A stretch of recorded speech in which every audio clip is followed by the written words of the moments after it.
At 0613 hours on November 4, 1942, Private First Class Calvin Ward crouched in the root system of a fallen coconut palm on the north slope of Hill 67, Guadalcanal, watching the canopy 30 meters uphill for the second time in 3 minutes.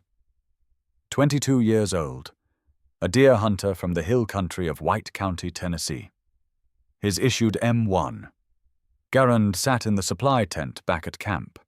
What he gripped instead was a Winchester Model 70 in .30-06 Springfield, a rifle his sergeant had called a mail-order toy.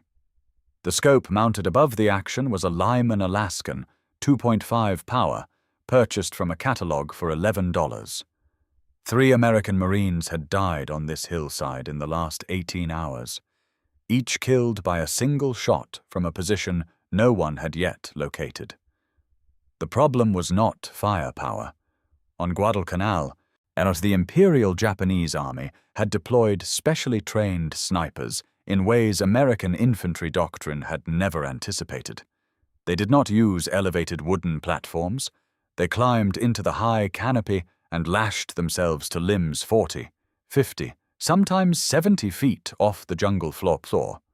They could remain motionless for 20 hours. Their camouflage was extraordinary.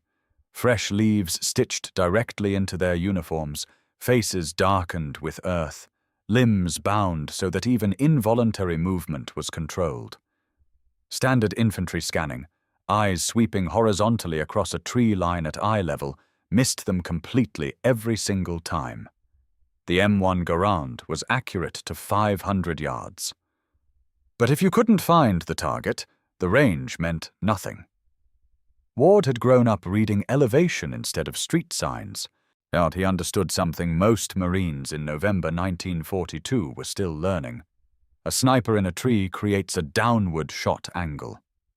The entry wounds and exit wounds on the dead Marines told Ward exactly where each shooter was firing from. He worked backwards from the casualties, treating each dead man's position as a data point.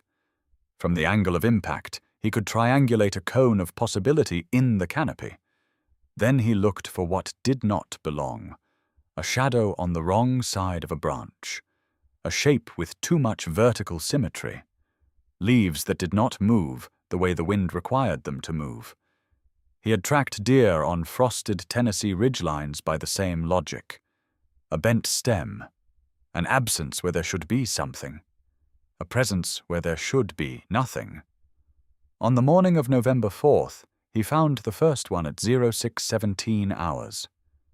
A figure, lashed to a mahogany tree, 55 feet up, 180 yards northeast. Ward steadied the Winchester on the palm root and adjusted for the upward angle, a shot he had made 100 times on mountain deer in Tennessee. The Lyman Alaskan was not a military optic. It had no mil dots, no range-finding reticle, no adjustable turrets. What it had was clarity. Ward exhaled slowly. Fired once. The figure dropped against the lashings and did not move again. 3 hours later, he found a second one. Then a third before dark. His sergeant stopped laughing about the mail-order rifle on day 2. Ward moved alone. No spotter, no radio, no fire support request, no artillery coordination, no formal counter-sniper protocol to follow, because none existed yet in the 1st Marine Division. He used his own geometry, study the wound angle, project the shot line, identify the candidate trees within that arc, look for the vertical irregularity, confirm, fire. Move position before any response could locate him. Repeat. He carried 80 rounds of .30-06 ammunition into the jungle each morning. He returned each evening with fewer. He never explained his method to anyone in detail. He simply went out and came back, and the snipers stopped killing Marines. By the evening of November 7th, Ward had confirmed 32 kills across 96 hours. The 1st Marine Division after-action report for that sector noted, without elaboration, that sniper activity on Hill 67 ceased following individual actions by PFC Ward.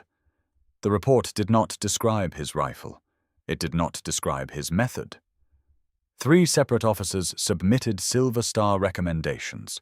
Just the paperwork disappeared somewhere between the field and the rear echelon. Ward received a commendation ribbon. He finished the war in the Pacific, Bougainville, then Peleliu. He never spoke publicly about November 1942 on Guadalcanal. After discharge, he returned to White County and worked in lumber for 31 years. He died in 1979 at the age of 59. His Winchester Model 70 remains in the possession of his grandson in Sparta, Tennessee. The Lyman Alaskan scope is still mounted on it. What Ward understood, and what American military doctrine took another decade to formally acknowledge, was that counter-sniper work is not an artillery problem. It is a perception problem. The solution is not more firepower. The solution is someone who can look at a tree and understand precisely what should not be there. The techniques Ward improvised in 4 days on Guadalcanal, wound-angle back triangulation, anomalous vertical symmetry scanning, solo movement to minimize noise signature, were formalized into counter-sniper curriculum at Quantico by the mid-1950s. Instructors taught them without knowing their origin. 32 men, 4 days, an $11 scope. They stopped laughing on day 2. If this story moved you the way it moved us, hit that like button. Subscribe for more forgotten stories from the corners of history. Drop a comment and tell us where you're watching from. Thank you for keeping these memories alive.